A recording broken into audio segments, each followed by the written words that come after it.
ಧರ್ಮಸ್ಥಳದ ವಿಚಾರವಾಗಿ ಧರ್ಮಸ್ಥಳದ ವಿಚಾರವಾಗಿ ಸಾಕಷ್ಟು ಷಡ್ಯಂತ್ರ ನಡೀತಾ ಇದೆ ಅಂತ ನೀವು ಹೇಳಿದ್ರಿ. ಅದ್ರ ಜೊತೆಗೆ SIT ರಚನೆ ಮಾಡಿರುವಂತದ್ದು ನನ್ನ ಮೇಲಿದ್ದಂತಹ ಕಳಂಕವನ್ನು ಈಗ ಕಡಿಮೆ ಆಗಿದೆ ಅಂತ ಹೇಳಿ ನಿನ್ನೆ ವೀರೇಂದ್ರ ಹೆಗ್ಗಡೆ ಅವರು. ನೋಡಪ್ಪ, ನಾನು ನಿನ್ನೆ ಮಾತಾಡಿದ್ದೀನಿ. ಅವರು ರಿಪೋರ್ಟ್ ಬರಲಿ. ನಾನು ಟಿವಿಲಿ ಏನು ಸ್ಟೇಟ್ಮೆಂಟ್ ಆಗಿದೆ ಅದರ ವಿಚಾರದ ಬಗ್ಗೆ ತಾವೇನು ಪ್ರಚಾರ ಮಾಡಿದ್ರಿ ಅದ್ರ ಬಗ್ಗೆ ಎಲ್ಲ ನಾನು ನೋಡಿದೆ.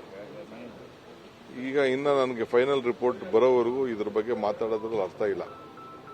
ರಾಜಕೀಯವಾಗಿ ಯಾರು ಬೇಕಾದ್ರೂ ಮಾತಾಡ್ಬೋದು, ಬಟ್ ನಾನು ಮಾತಾಡ್ಬೇಕಾದ್ರೆ ಸರ್ಕಾರ ಒಬ್ಬ ಪ್ರತಿನಿಧಿ ಆಗಿರೋದ್ರಿಂದ ಇಲ್ಲ ಹೋಮ್ ಮಿನಿಸ್ಟ್ರೋ ಇಲ್ಲ ಚೀಫ್ ಮಿನಿಸ್ಟ್ರೋ ಅಫಿಷಿಯಲ್ ಆಗಿ ಸ್ಟೇಟ್ಮೆಂಟ್ ಮಾಡಬೇಕು.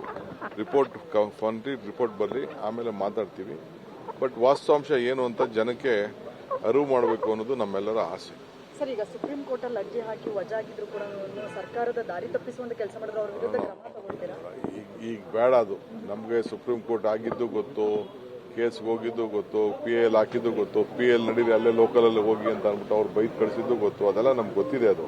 ಬಟ್ ಅದನ್ನ ಯಾರನ್ನು ಸುಪ್ರೀಂ ಕೋರ್ಟ್ ಆಗಿದೆ ಅಂತ ಯಾರು ಹೇಳ್ಕೊಳ್ಳಲ್ಲ. ಬುರ್ಡೆನ್ ಎತ್ಕೊಂಡೋಗಿ ಡೆಲ್ಲಿಗೂ ಎತ್ಕೊಂಡು ಹೋಗೋರು ಬುರ್ಡೆನ.